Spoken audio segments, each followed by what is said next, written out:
say butterflies, say butterflies, say butterflies, say butterflies. As soon as I pressed record, it just started thundering. So the rain is probably going to come really soon. But I had to do this message. I just got done doing a nice little mile walk with Jonah, watering plants and all that jazz. And this message, I had to record it now. I had to record it, and I feel this is something that a lot of you all are going through right now, and that's why you were attracted to this video. Now, I do want to give you all a forewarning. I am going to be reading from the Bible. Now, this is not a religious channel or anything, but it connects to the message and the verse that came to me on what I wanted to talk about in, this session. And so it's not meant to be something to, turn anyone a certain type of way. Um, we learn that there is truth in all spiritual texts over time. And so I first learned the phrase ignorance is bliss back in college. This was undergrad year, freshman year. And my college friends at that time would be saying, like, ignorance is bliss, ignorance is bliss, ignorance is bliss. And, I just kind of took it and laughed with it, like, yeah, ignorance is bliss. Um, but now in my adulthood, as I look at this journey that I've been on and the journey that many people around me have been on, and understanding that, yes, ignorance is bliss because with knowledge comes great responsibility. With knowledge comes awareness, and with awareness comes isolation. Because you'll notice, just like a pyramid, you have 85% of the population, they're just swayed by pop culture and other people. Then you have 10% who are the creators, they're like the gatekeepers. Then you have the 5% who are just the observers. They just observe everything, they understand, they are very aware of the world, they're very aware of everything of what's going on, and they move accordingly. Now, the thing that happens is that with more knowledge that you gain, the harder it can be to enjoy reality.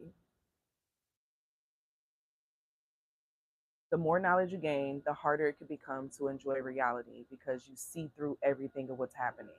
You're that aware. You get what I'm saying? Like, it's like someone who, they had a bad day and they're just like, oh, I'm about to just go outside and go da da, and then they get out and they're at the club or whatever, and they're just like sitting there listening, just like, I'm just here because I'm hurt and I need to process my emotions and I'm using this as an outlet.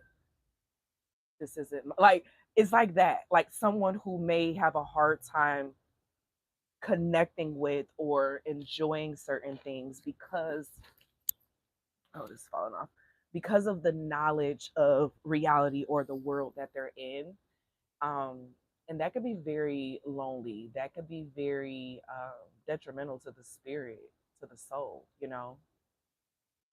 Oh, I didn't do my intro. Hey, y'all. If y'all still here at this point, honey, 333 on the time. Y'all mess with the kid. But welcome back to Evolving Butterfly Goddess with me, Doctress Nicole. I'm so used to saying Monaco. Monica Nicole, thank you for tuning in. Thank you for your likes, your comments, your shares, and your subscribes on the channel. It's always appreciated. Thank you for your super chats, your donations, your cash apps. It is always appreciated as well. Um, Members, everything. Thank you. So there is a verse that I was looking at within the Bible, and it's in the book of Ecclesiastes. Ecclesiastes, however you want to pronounce it. Okay. Um, and it goes into, so the beginning of it, it's like the preacher is preaching, okay, and it's going into the sense of everything is vanity. Then the earth abides forever. Then nothing is new under the sun.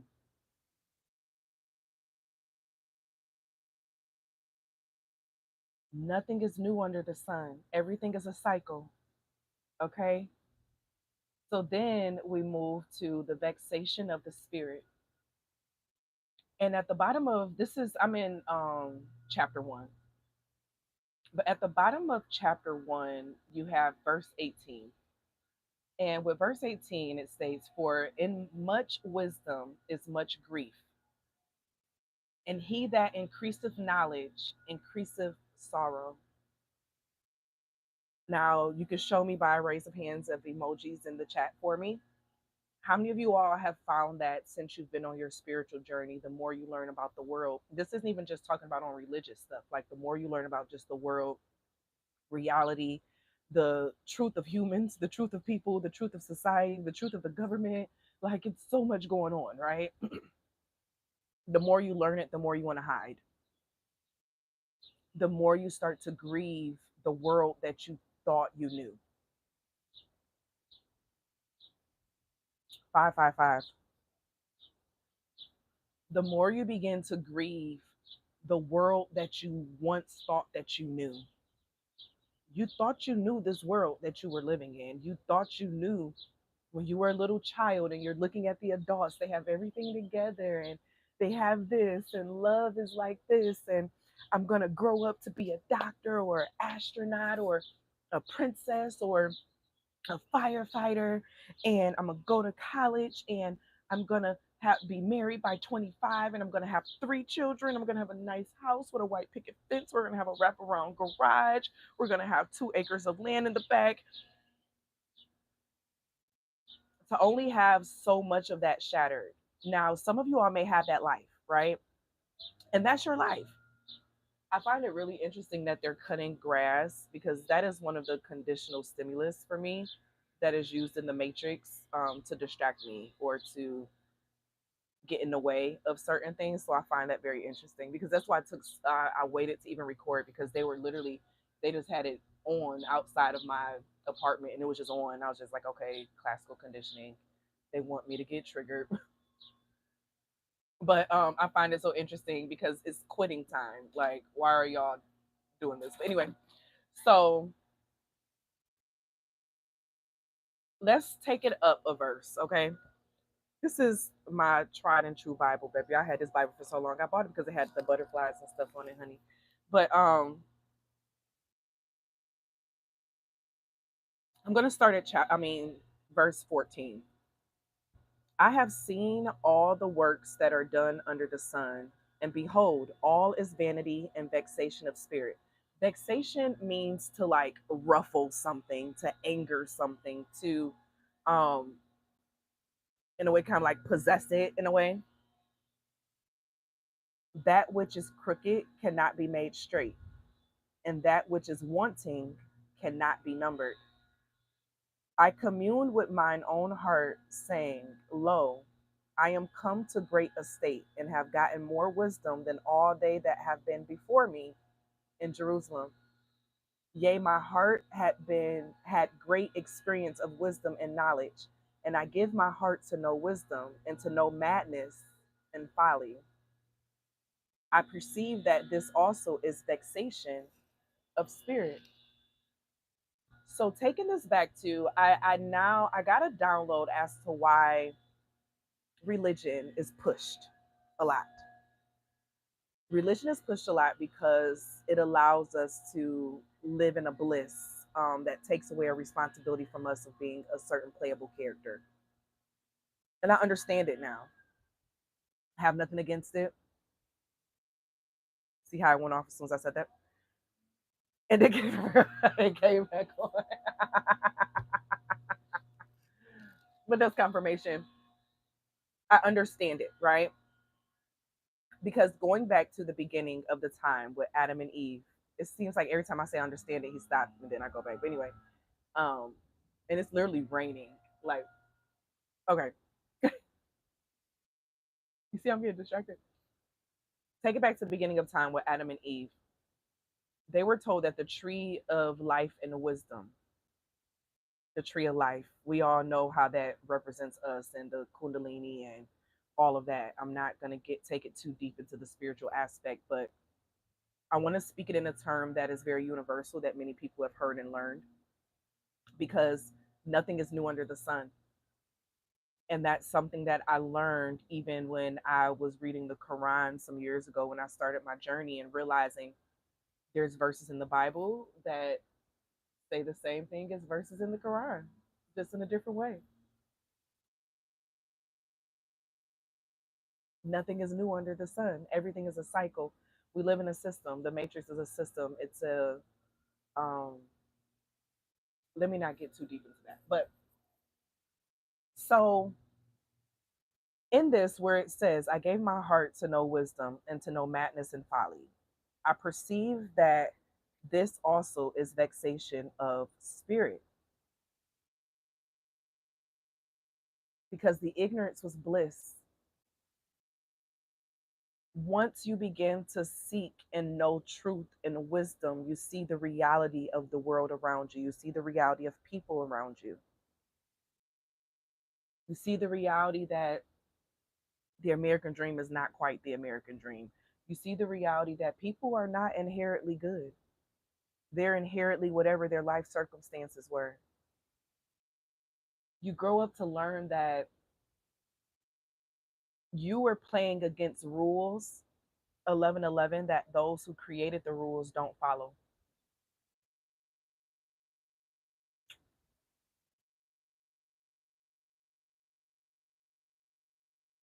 Okay. So with the wisdom, it comes grief. It comes the death of all you used to know,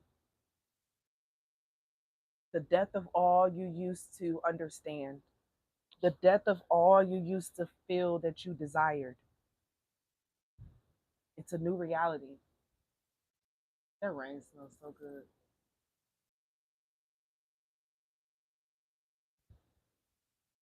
It's a death of a reality that is no longer your reality. So now you find yourself in a space where you don't really have a lot of people around you who understand you, who sees the world the way you see it, who sees the world or sees your journey or your process of what you're going through for what it is. So let's go further.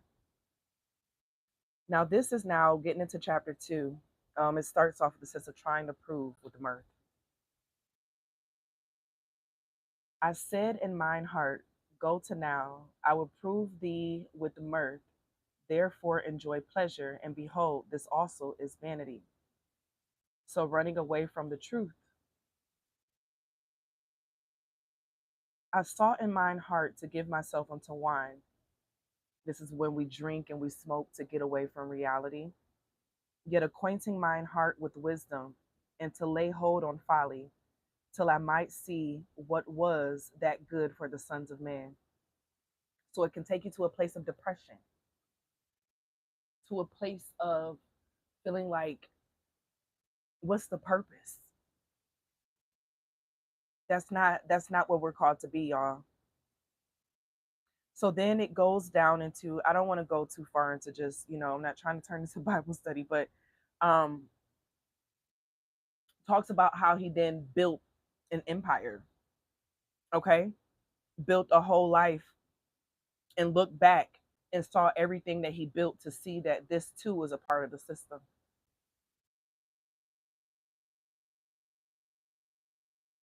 So wisdom excels folly. And I turned myself to behold wisdom and madness and folly. For what can the man do that cometh after the king? Even that which hath been already done. Then I saw that wisdom excelleth folly, as far as light excelleth darkness. The wise man's eyes are in his head, but the fool walketh in darkness. And I myself perceive also that one event happeneth to them all. So, what this is saying is that even though it can feel, you go through a grief process as you start your journey, as you start your process, as you start your time of descent and learning, right?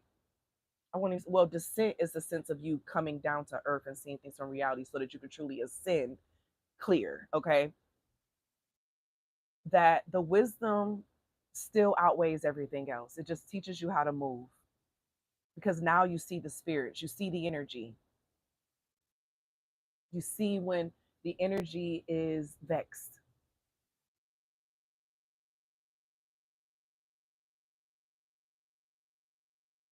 This wisdom that you have, going back to Adam and Eve with the tree, and they noticed that then they were naked. That's the same thing of the journey that you're on. You're realizing the world from a naked perspective. You're seeing it at its foundation, at its core, as its reality. All the lies and fairy tales are gone. Cue Anita Baker fairy tales. But there is joy on the other side of that. You're meant to be able to take the energy of that and take the information and build as a light.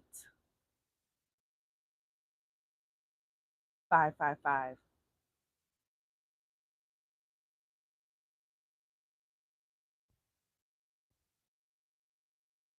Build as a light, not just as someone who wants to be a part of the system to keep the system going. You were not reincarnated here to be an awakened soul who understands and sees the world for no reason. You have a purpose, you have structures and things that you're called to build, you have people that you're called to teach.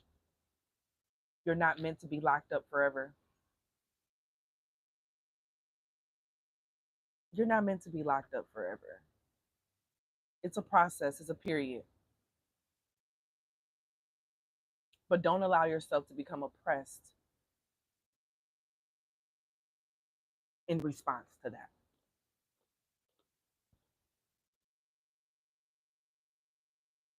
So let me go down to chapter 3.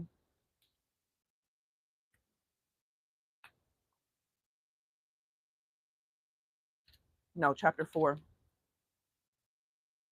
verse. Oh my gosh, this whole Ecclesiastics. You don't have to be religious or a Christian to read the Bible. I need y'all to understand that, okay? But verse 13, chapter 4, verse 13. Better is a poor and wise child than an old and foolish king who will no more be admonished. For out of prison he cometh to reign, whereas also he that is born in his kingdom becometh poor. And this goes into how we've been raised to view money and capitalism as being this pinnacle of success and wealth, when it's truly the wisdom and the interconnectedness of humanity. Yes, the capital is good, there's nothing wrong with having it, but you don't want to become the same system that you're saying you want to get out, if you get what I'm saying, okay?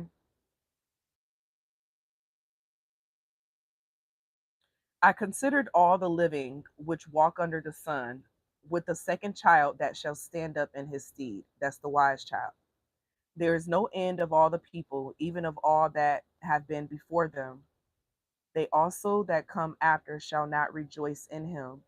Surely this also is vanity and vexation of spirit.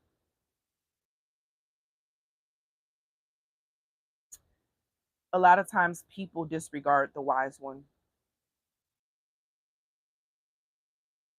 Oftentimes, many honor and become overjoyed with those living in folly.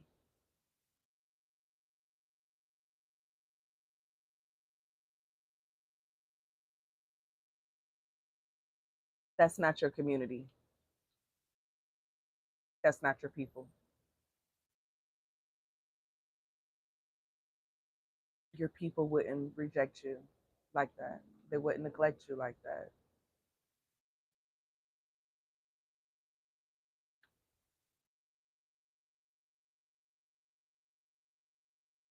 But I recommend you go and check out this book of Ecclesiastics in the the Old Testament. Is right after Proverbs and before Songs of Solomon.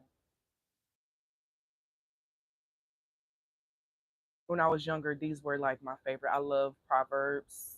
Ecclesiastics and Solomon, because Songs of Solomon is a whole love letter, okay? Oh, Solomon. But Ecclesiastics talks a lot about wisdom. A wise man, um, wisdom when dealing with, leaders, and how wise people run themselves. Like, check out Ecclesiastics if you want to, connect with the. Um, I love the Old Testament, but I really wanted to get that out because I think it can be so easy depending on where you're getting your information and stuff from. They want you to hide. You have to understand that there are moles in the system. Confirmation. There are moles in the system who know that you're seeking guidance, who knows that you're seeking some type of support, in which path to go and how to go. So there's going to be agents that are placed in, and they're going to tell you, hide, stay away from the people. Everyone wants to hurt you. Everyone wants to harm you. Oh, because if you're isolated, your light can't be shown. And what did we just read about the darkness and the light? So there are agents that want you to hide your light.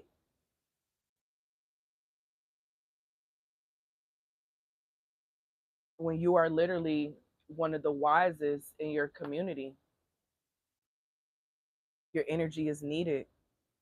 And if I can get you to psychologically begin to internalize that you need to pull away, I done did my job. You're not being called to pull away. You're not being called to hide. You have certain levels of wisdom for a reason, but don't become a slave to that wisdom. So I had some more channel messages that I wrote down with this. Let me make sure I got to everything. The more you know, the harder it can be to connect and manage inside the matrix. And don't become a slave to knowledge. Don't become a slave to knowledge. The knowledge is meant to be used as a cheat code. It's meant to be used as a cheat code in the system, in the matrix, as a way to help you get across like the lessons that you're called here to do. Because you have to realize Earth is like a prison planet. A lot of people here on Earth, they are going to be stuck. They are prisoners. Their souls are prisoners. Just like how we have in the court sentences and stuff, and they sentence them to 3 lives. Why do you got to sentence me to 3 lives? Okay. So a lot of people in this lifetime that you come across, they're in their prisoner energy, and you're here to help in a way teach their souls and spirits, but not in a way where you're pushing it.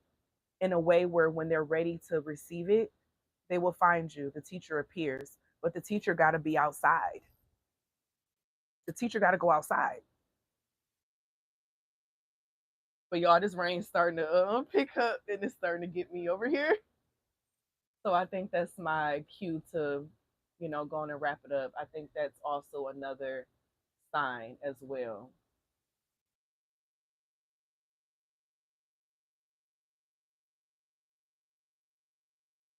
But I thank you all for being here. And as always, always be real, always be true. Don't be afraid to do what your higher self and your spirit team is calling for you to do. Period. I love y'all, and I'll see y'all later. I think I'm going to release this today. Feel free to check out the links and stuff down below for the upcoming writers workshop that starts this weekend, as well as all my books, websites, Butterfly Effect School of Transformation, membership, and all that. So check it out down below, and I'll see y'all later. Bye. Ooh, that mean the mosquitoes about to start coming out, honey.